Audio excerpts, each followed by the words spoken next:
Oke geng, bismillahirrahmanirrahim. Assalamualaikum warahmatullahi wabarakatuh. Selamat datang di channel Tomina Syahiem. Oke guys, di video kali ini saya nak bersembang-sembang sikit, nak bercerita sikit. Yang pertama saya nak menceritakan adalah senangnya warga negara Malaysia tu nak bersedekah, dan juga yang kedua saya akan bersembang pasal banyaknya kereta dekat Malaysia ni. Boleh kalau saya lihat itu setiap rumah dekat Malaysia ni mesti ada 2 kereta teman-teman.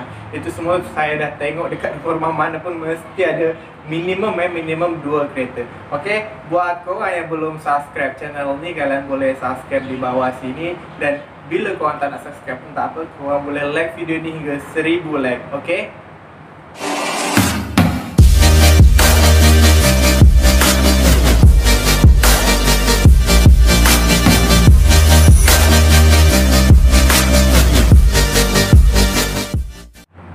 Oke guys, jadi saya nak bercerita yang pertama kali tentang bukan senang sih, macam terharulah dengan masyarakat atau warga negara Malaysia yang suka bersedekah kepada orang lain. Bukan dia macam mana orang Malaysia ni dia tak pandang suku, agama atau budaya macam tu kan. Memang saya rasa dah macam wow macam tu.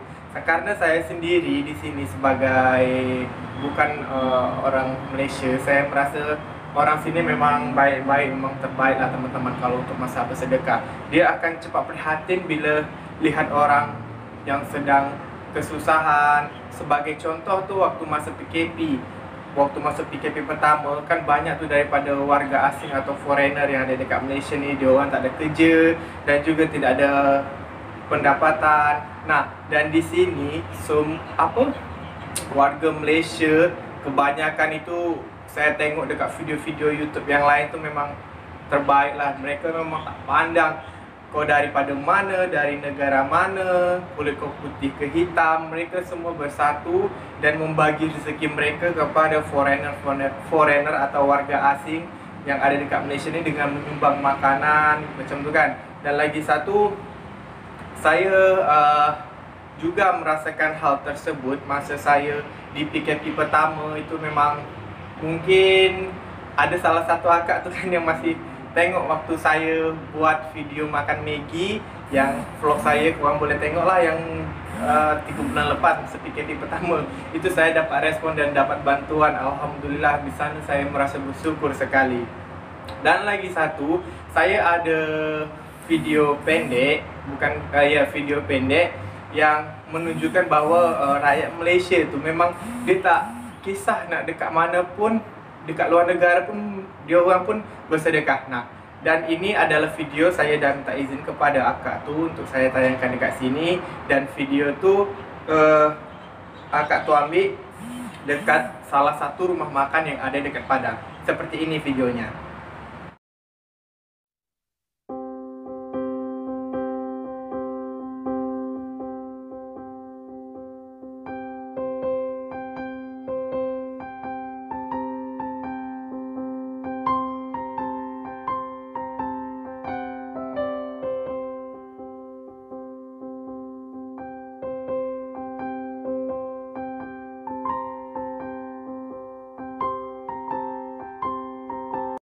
Nah, gimana teman-teman? Udah lihat kan videonya? Dan ini adalah mables lah kalau saya pikirkan. Karena kita jarang sekali di Indonesia ya lihat box seperti itu. Atau itu kalau di Indonesia ya teman-teman itu kotak sumbangan untuk masjid ya teman-teman. Jadi di situ saya lihat banyak sekali uang. Ada juga uang rupiahnya juga, tapi banyak juga daripada uang ringgit ya. Walaupun itu seringgit itu bagaimana ya, saya macam terharu lah gitu. Bukan di negara mereka saja mereka menderma atau memberi sumbangan, tapi di luar negara pun dan di tempat manapun mereka juga memberikan sumbangan, terutamanya untuk untuk yang beragama Muslim. Dan itu sangat wow, luar biasa sekali. Dan di sana juga ada berapa, sekitar 5 atau 6 kotak ya, tadi kotak masjid itu rata-rata di setiap kotaknya itu pasti ada uang ringgitnya gitu. Saya sangat salut sekali kepada warga negara Malaysia yang gimana dia tidak memang pandang bulu. Dan terakhir itu saya juga ada dengar kabar di waktu ada bule yang di Kuala Lumpur, kalau nggak salah saya dapat informasinya itu istrinya mau bersalin atau dia masuk rumah sakit gitu. Dia dan orang turis tersebut itu meminta sumbangan, lalu dengan respon cepat sekali, banyak sekali dari rakyat Malaysia yang membantu dia. Saya acungi 2 jempol kepada seluruh warga negara Malaysia. Oke guys, sekarang saya nak bincang pasal yang kedua nih. Nah, pasal yang kedua nih, pertama kali first time saya masuk Malaysia nih, saya macam rasa kurangnya ada kendaraan roda 2 ataupun motor. Ada tapi tak banyak sangat macam tu kan. Korang boleh tengoklah macam dekat Indonesia, di Jakarta, dekat Indonesia tu itu kebanyakan motor, macet je semua tu, kebanyakan motor dekat Indonesia. Dan juga di dekat Indonesia, kalau untuk membeli kereta atau mobil ya teman-teman, itu memang dari kelas menengah ke atas yang mempunyai mobil pribadi. Itu pun biasanya kalau di perkampungan tempat saya itu bisa dihitung berapa orang yang mempunyai mobil. Dan uniknya di Malaysia ini, saya setiap tengok rumah teres, saya hari itu kan ada pergi dekat rumah mak saya dekat Bangi, di Bangi Avenue. Itu satu rumah dalam 7 kereta teman-teman. Saya kira kereta dia dalam 7. Bukannya dekat Bangi saja, seluruh area dekat sini itu minimal satu rumah tu ada satu kereta macam tu kan. Dan saya tanya kepada orang-orang dekat sini, kenapa sih dekat Malaysia ni banyak kereta? Itu yang pertama orang tu cakap karena dalam kereta ni safety, sangat safety macam tu kan. Kalau misalnya panas kita tak kepanasan, dan kalau hujan pun tak kehujanan. Dan biasanya kalau dekat Malaysia ni nak ambil kereta pun cukup senang, atau ambil mobil tu cukup senang. Bahkan juga ada yang 0 DP atau 0 duit muka. Dan juga kalau orang dekat Malaysia ni dia guna motor tu hanya untuk elak-elakkan jam saja teman-teman, atau menghindari kemacetan bila dia orang nak cepat. Mungkin ada sebahagian daripada orang tu yang gunakan motor. Dan juga ada juga sih yang naik macam kereta di atas kereta dekat atas tu, LRT ke MRT, saya tak faham. Saya pernah ada cuba naik sekali tapi langsung tersesat langsung, dan terus saya langsung naik Grab. Nah, terus saya macam mana macam confused sikit dekat sini, kurangnya motor. Biasanya kan kalau saya dekat Indonesia, saya selalu tengok banyak motor yang lewat-lewat depan rumah macam tu kan.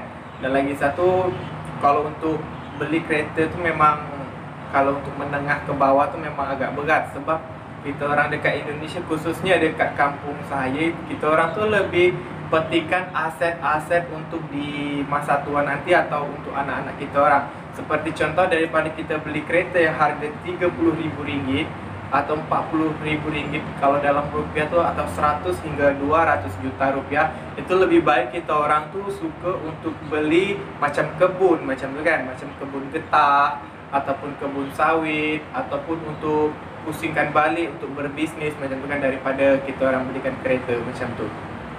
Oke guys, jadi mungkin cukup sekian ya untuk video kali ini. Dan saya mau berpesan kepada teman-teman semua, buat korang yang nak keluar pada rumah dan nak pergi mana-mana. Sekarang kan SOP kan semakin ketat sebab kes COVID dekat Malaysia ni tengah merebak naik balik. So korang keluar mesti gunakan masker agar kalian tu lebih boleh safety lagi dan mengurangi dampak penyebaran atau wabak COVID dekat Malaysia ni.